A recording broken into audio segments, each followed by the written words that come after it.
The throne hall of the Selvath Concordat was not built to seat a ruler so much as to remind every other creature in it of the precise distance between themselves and the floor. It rose in concentric rings of black volcanic glass, each ring lower than the last, so that whoever stood at the center stood inside a funnel of descending dark, with the light bleeding down from a single aperture 300 meters overhead, like a wound in the rock that had never learned to close. The Concordat had ruled 41 worlds for 9 centuries, and in all that time it had measured loyalty by a single, elegant instrument, the angle of a spine. Those who bent low were trusted. Those who bent lower were promoted, and those who did not bend at all were, with bureaucratic patience and no particular malice, removed from the record of living things. The architecture itself enforced the lesson. The floor at the center of the funnel was polished to a black mirror, and anyone who stood upon it saw their own kneeling reflection waiting for them, a full body length down, patient as gravity. It was into this hall on the 4th day of the human delegation's quarantine that a maintenance contractor named Eli Vance was escorted under armed guard because something in the palace had begun to fail, and the things that were failing were the things he had been hired to keep alive. He did not look like a man who had been brought to a place designed to break him. He looked like a man reading a meter. His coveralls were the dark, scuffed brown of leather that had been soaked in machine oil and then dried in vacuum 100 times, and the patch on his shoulder was frayed at one corner where a strap had rubbed it for years. He was not tall.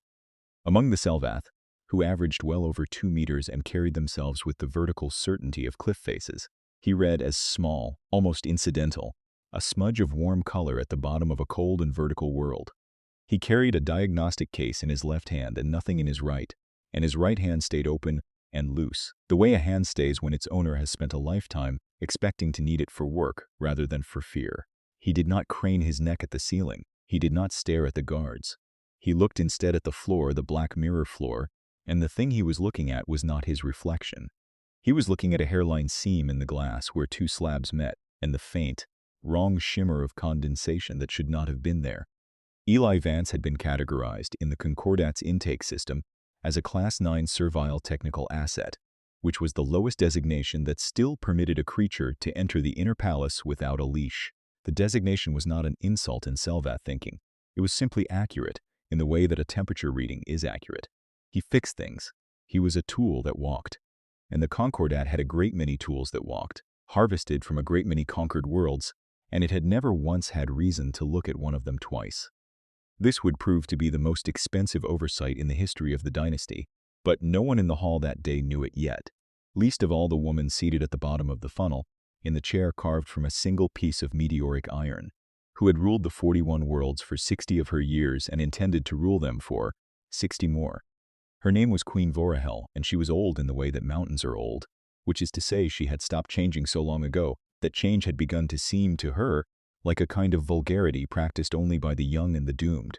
Her skin was the pale ice blue of deep glacier, threaded with the faint internal luminance that all high-caste Selvath carried, a slow pulse of cold light that moved beneath the surface like something swimming under ice.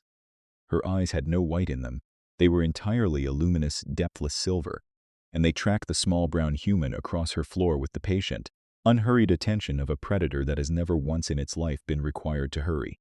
She had summoned the contractor not because she cared about the failing system, but because she had been informed that the human had refused, 4 separate times across 4 days, to perform the kneeling protocol upon entering a Selvath official's presence. He had not refused with words.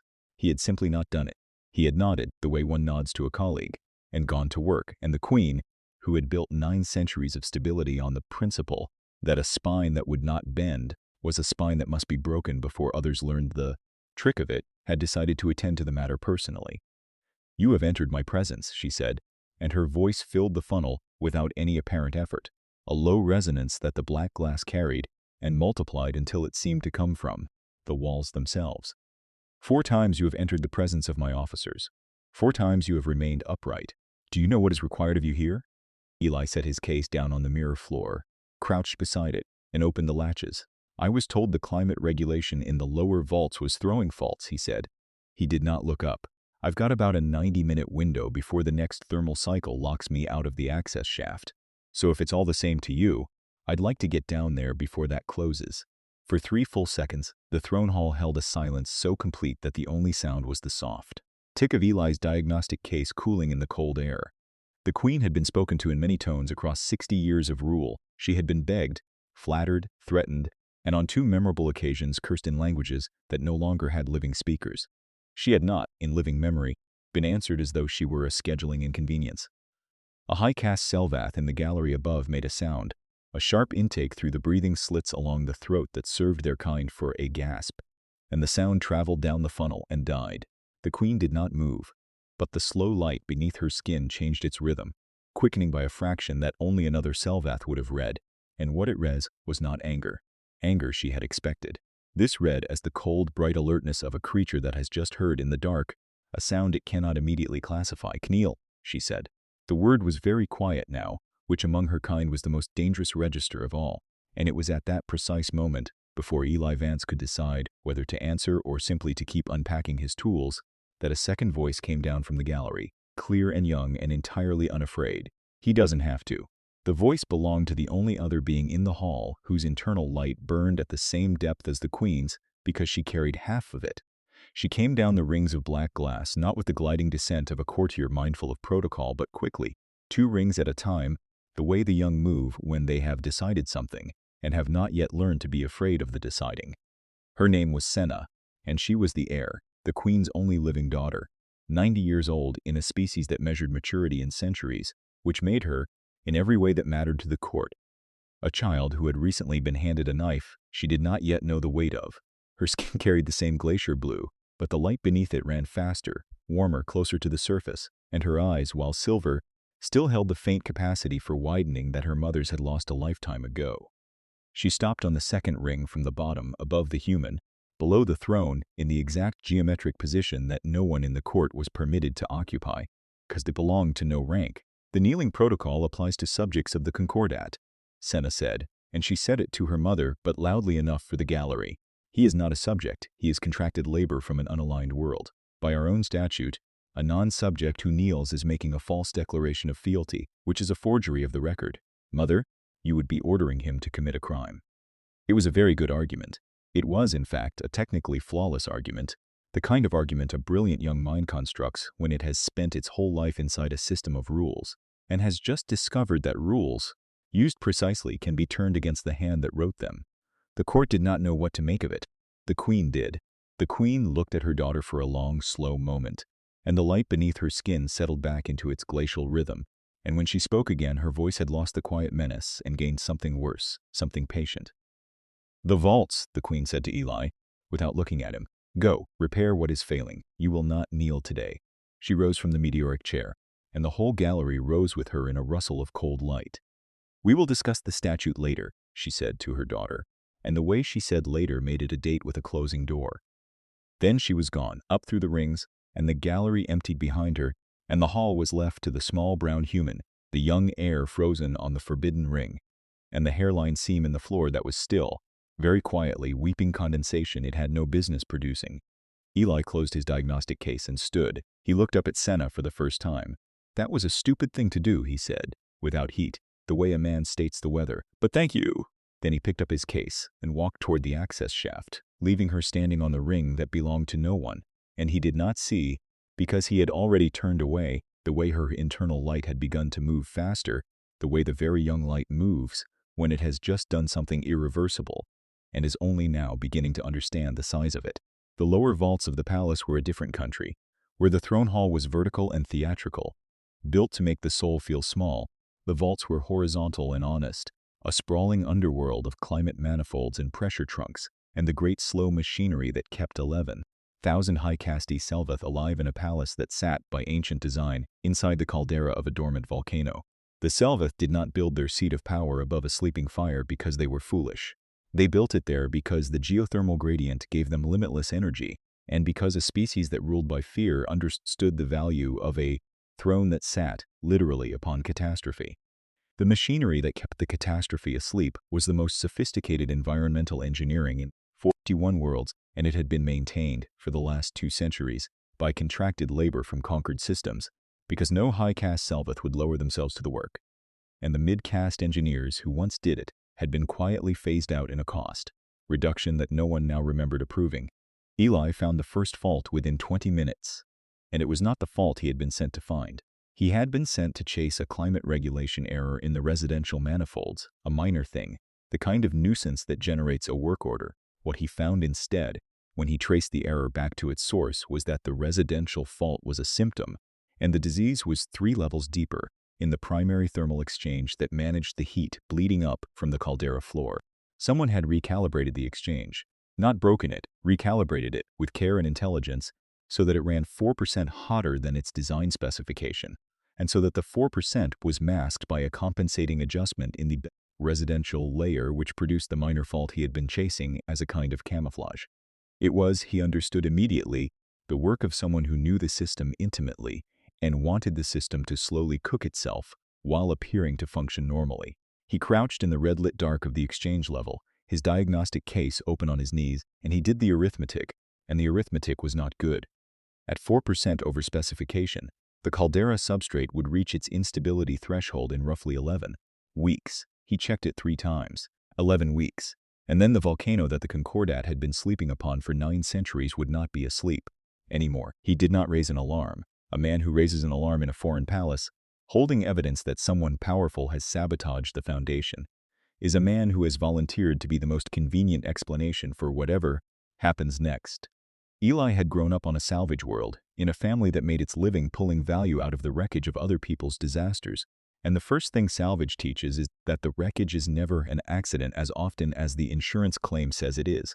So he did what salvage had taught him. He documented. He photographed the recalibration with the slow, methodical patience of a man who had all the time in the world. He recorded the exact parameters, and then he restored the exchange to within a whisker of its proper specification, slowly, in increments small enough that the change would read on the monitoring systems as ordinary thermal drift rather than as a correction. He bought time. He did not know how much. And then he packed his case, climbed back toward the residential level, and filed a work order that described, in flat and boring language, the minor climate fault he had been sent to fix, now resolved. What he did not know as he filed the boring work order was that the recalibration he had quietly undone had been performed by the Queen's own master of vaults, a high-caste Selveth named Threll, and that Threll had not done it out of madness or rebellion. Threll had done it on instruction. The instruction had not been written down, because instructions of that kind never are. But it had been clear, and it had come from a faction within the court that had calculated, with the cold patience the Concordat bred into its best minds, that a dynasty 9 centuries old was a dynasty that had run out of room to grow, and that the only way to make room was to remove the structure entirely and rebuild it around themselves in the chaos that followed. They did not intend to be in the palace when the caldera woke.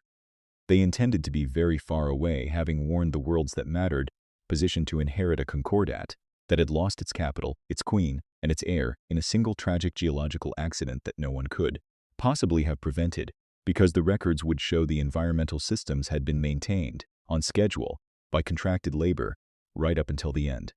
The contracted labor was supposed to die in the accident with everyone else. That was the elegance of it. The tool that walked would be melted down with the palace, and would, in the unlikely event anyone went looking, make a serviceable culprit. A Class 9 servile technical asset, after all, had access to the systems, and conquered species were known to harbor resentments. The plan was complete. It had only one flaw, and the flaw was that the tool that walked had spent his childhood pulling apart other people's catastrophes for parts, and had recognized this one for what it was, the moment he saw the condensation weeping from a seam in a floor that should have been dry. Senna found him 3 days later, in the residential manifold level, because she had been looking for him, which was itself a thing she was not supposed to do. She had spent her 90 years being shaped into the next instrument of the throne, taught that warmth was weakness, and that the only stable relationship between a ruler and a lesser creature was the relationship between a weight and the thing it rested upon. She had been an excellent student, and then a small brown human had stood in her mother's funnel and declined to fold, not out of defiance but out of something she had no word for, a kind of self-possession so complete that it did not even register the funnel as a threat, and Senna had found that the thing she had been taught was weakness looked, from up close, remarkably like strength wearing work clothes. She wanted to understand it. She told herself she wanted to understand the security implications. She was 90. She did not yet know the difference. "You restored the thermal exchange," she said. She had found him kneeling, ironically, at an open manifold, his arms inside the housing to the elbow. "I review the vault logs."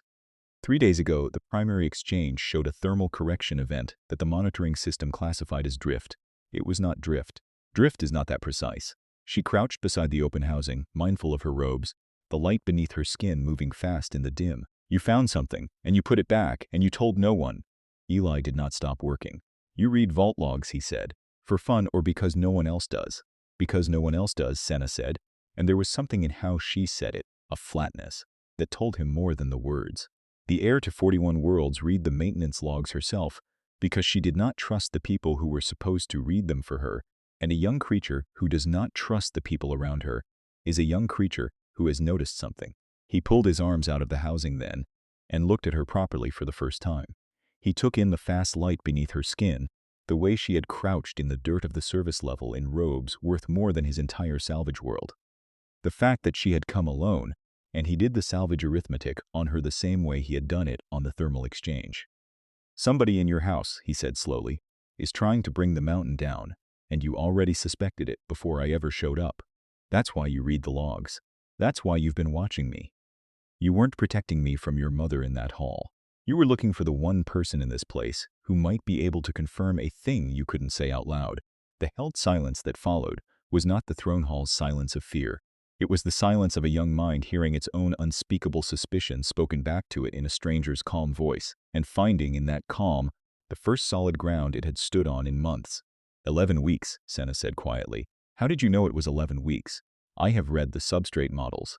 The instability projection is the most classified figure in the Concordat. There are 4 beings alive who know that number. There are 5 now, Eli said, and I didn't read it anywhere. I did the math. The caldera substrate fails at a known thermal load. The exchange was running 4% hot. The substrate has a thermal mass you can estimate from the palace's own energy draw, which is public, because you bill the residential levels for it. He picked his tools back up. Where I come from, we made our living working out exactly how long a broken thing has left before it stops being a thing you can stand on. You learn to do that arithmetic fast, because if you're wrong about it, you're standing on it when it goes. And there it was, the working class explanation, delivered without a trace of pride, as though the ability to calculate the death of a planet from a utility bill were simply a chore one learned young, like patching a suit or rationing water. Senna, who had been raised to believe that competence was a thing that came with caste and was conferred from above, sat in the dirt of the service level and felt the entire architecture of her education shift 1 degree beneath her, the way the caldera substrate was shifting beneath the palace, slowly and then less slowly toward a threshold. They became, over the following weeks, something the Concordat had no protocol for and therefore could not see. Senna brought him the things he could not access. She had the heirs clearance, and she used it to pull substrate data, maintenance histories, the personnel logs of the vault staff, and she brought them to him in the residential level, under the cover of inspecting the climate faults that he obligingly continued to generate as camouflage, small harmless work orders that gave her a reason to be where he was. He gave her the things she could not do.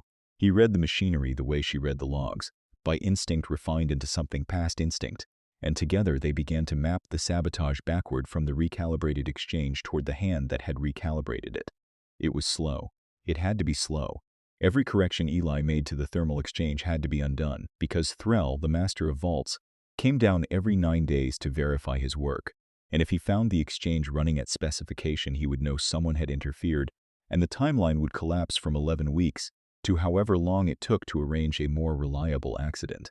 So Eli let it run hot when Threll was watching, and cooled it the moment he left, a metabolic deception that bought weeks the way a man holds his breath, by sheer disciplined refusal to let go. Threll noticed him. Of course Threll noticed him. The master of vaults was high caste, methodical, and entirely without the contempt that made the rest of the court blind, because contempt is a luxury, and Threll could not afford luxuries until the plan was complete.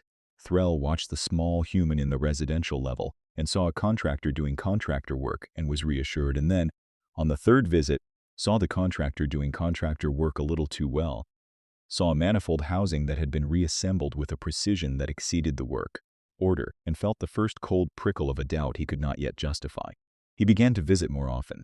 He began to ask the human questions, casual questions, the kind designed to find the edges of what a creature knew, and Eli, who had been asked dangerous questions by dangerous people his entire working life, answered them all with the flat, slightly bored competence of a man who knows nothing beyond his trade, and gave Threll nothing.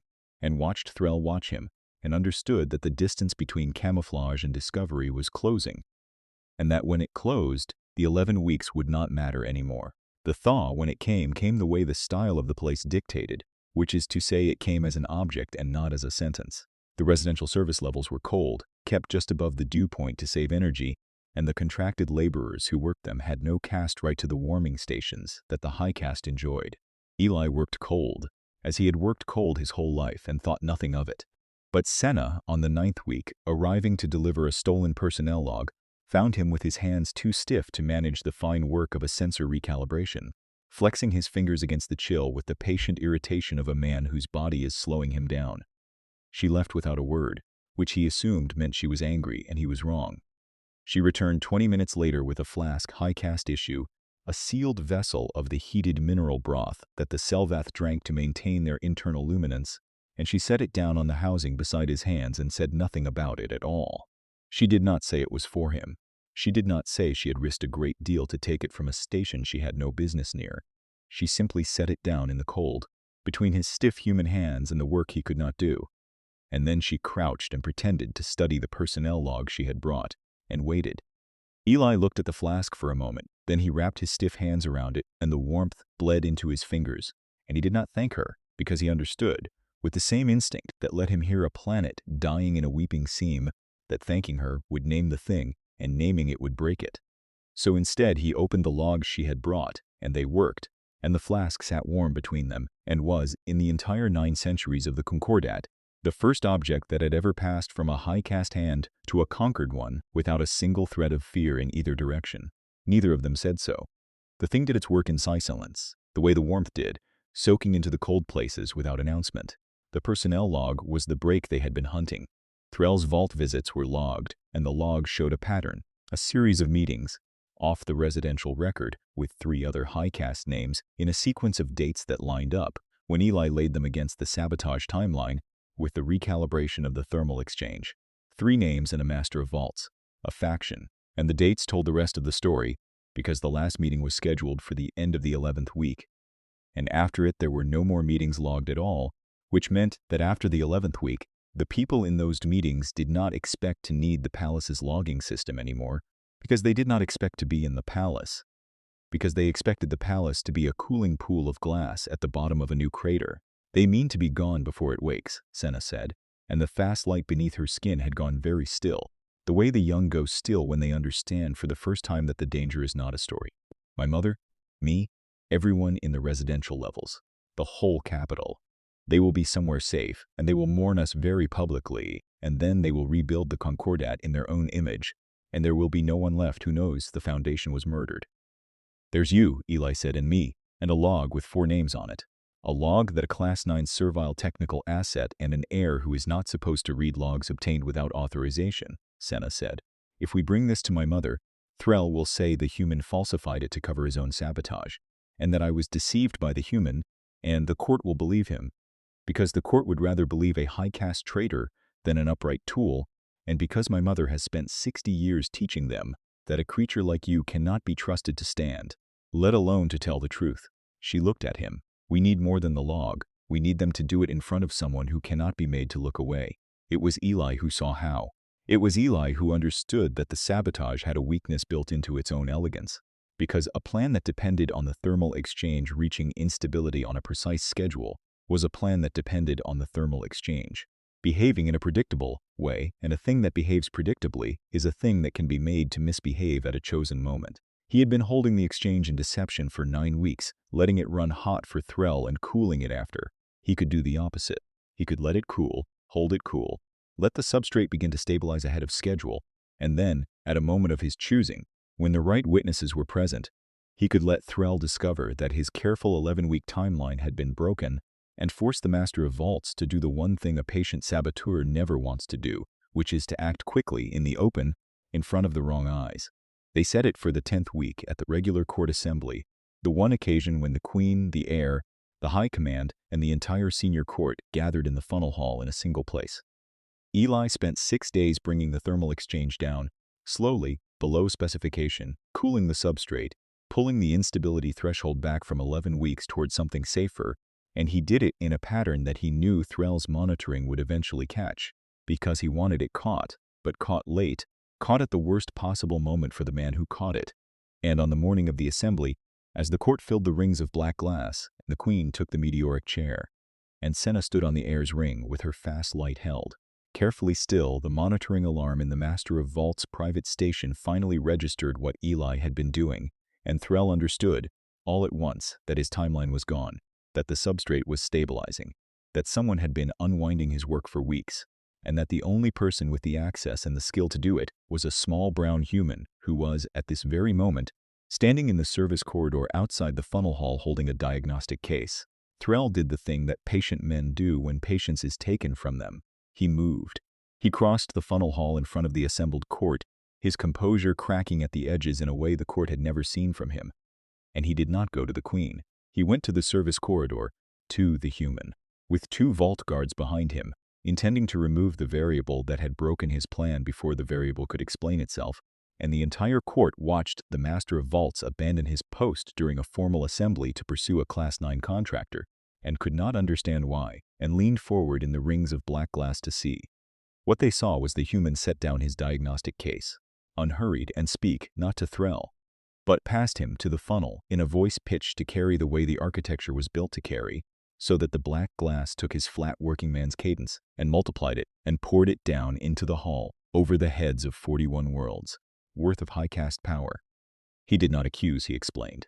He explained the thermal exchange and the 4% and the 11 weeks and the recalibration in the language of a man filing a work order, boring and precise and impossible to perform as panic, and as he explained it, the court did the arithmetic along with him, because the court was made of the most capable minds in the Concordat, and they had all felt the residential levels running strange for weeks, and had all assumed it was someone else's problem.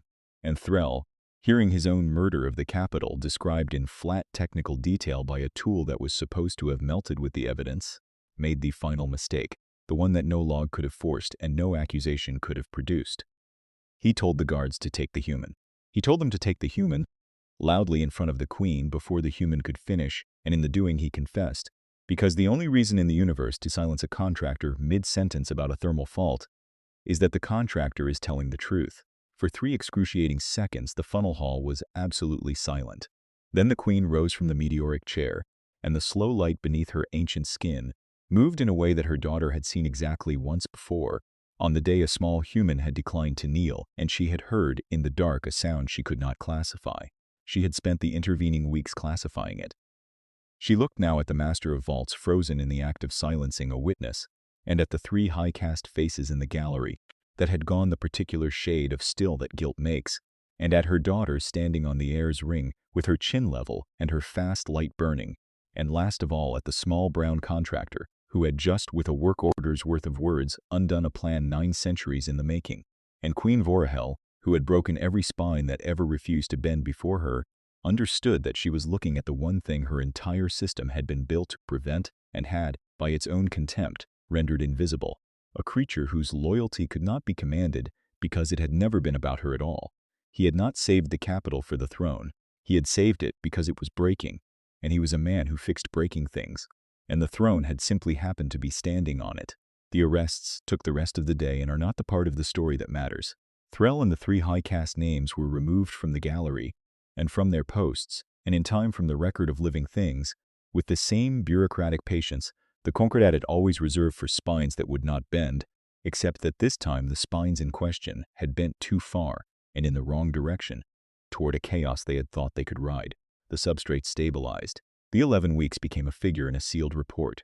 The palace went on sleeping above its fire, and the small brown human, his work order complete, packed his diagnostic case and prepared to return to the contractor quarters, because no one had told him to do anything else, and a tool that walks does not assume. He was stopped at the edge of the funnel hall by the queen. She did not summon him to the center, to the black mirror floor where the kneeling reflection waited. She came to the edge, to him, which the court noted in silence and would discuss for years, and she looked down at him from her glacial height with her depthless silver eyes, and she did not order him to kneel. She had learned in 10 weeks the precise and expensive lesson that a spine which bends only to truth is worth more than 41 worlds of spines that bend to fear, and that she had been for 60 years systematically destroying the only kind of subject who could ever have warned her that her own house was on fire. She did not say any of this. The Selvath did not say such things, and neither, she had come to understand, did this human, and perhaps that was part of why the warning had been heard at all. Instead, she inclined her head. It was a small motion, a fraction of a degree, the kind of motion a glacier makes in a century, and in the entire recorded history of the Concordat, no high-caste neck had ever performed it toward a conquered one. The court saw it. The court would never be the same, and Eli Vance, who had spent 4 days declining to bend his spine to her, returned the nod colleague to colleague, the way he had nodded to her officers on the first day, and picked up his case. Senna walked him out. She was not supposed to, and no one stopped her, which was itself a measure of how much had changed in a single day. They went up through the rings of black glass and out into the cold service corridors, and at the lift that would take him down to the contractor quarters she stopped, and the fast light beneath her skin moved in the way it had moved. On the day she came down the rings 2 at a time, and she searched for something to say that would be large enough. Eli spoke first, to spare her the search. "You read the logs," he said, "because you didn't trust the people who were supposed to read them for you. That's a good instinct. Keep it." He stepped into the lift, and the next time somebody tells you that the way to be safe is to make everybody else afraid of you, remember that the only person in this whole palace who could hear the mountain breaking was the one person nobody was afraid of. The lift doors began to close. Fear makes people look down. You can't see a crack in the floor with your head bowed. The doors closed, and he was gone, down to the quarters of the tools that walked, and Senna stood alone in the cold corridor for a long moment with the personnel log, still tucked beneath her robes, the log she would not need anymore, and felt the architecture of her education finish the long, slow shift it had, begun in the dirt of a service level 9 weeks before. She did not go back to the funnel hall. She went instead, down to the residential service level, to the cold manifold corridor where a human had worked with stiff hands, and she found the warming station that no contracted laborer had the caste right to use. And she stood in front of it for a while. Then she overrode the caste lock with the air's clearance, the same clearance she had used to steal logs, and she changed the access permissions on every warming station in every service level in the palace, quietly, in increments small enough that the change would read on the monitoring systems as ordinary administrative drift, the way a small brown human had once cooled a planet back from the edge of waking. She did not announce it. She did not put her name to it. She simply made the cold places warm for the tools that walked and left no record of why. And far below in the contractor quarters, Eli Vance set down his diagnostic case and worked his fingers, stiff again from the corridors, and found the small heater in his bunk alcove running warmer than it had the day before, and warmer than regulation allowed, and he looked at it for a moment in the dim, and then he wrapped his hands around the warmth of it, and did not ask who, because he already knew, and naming it would only break it.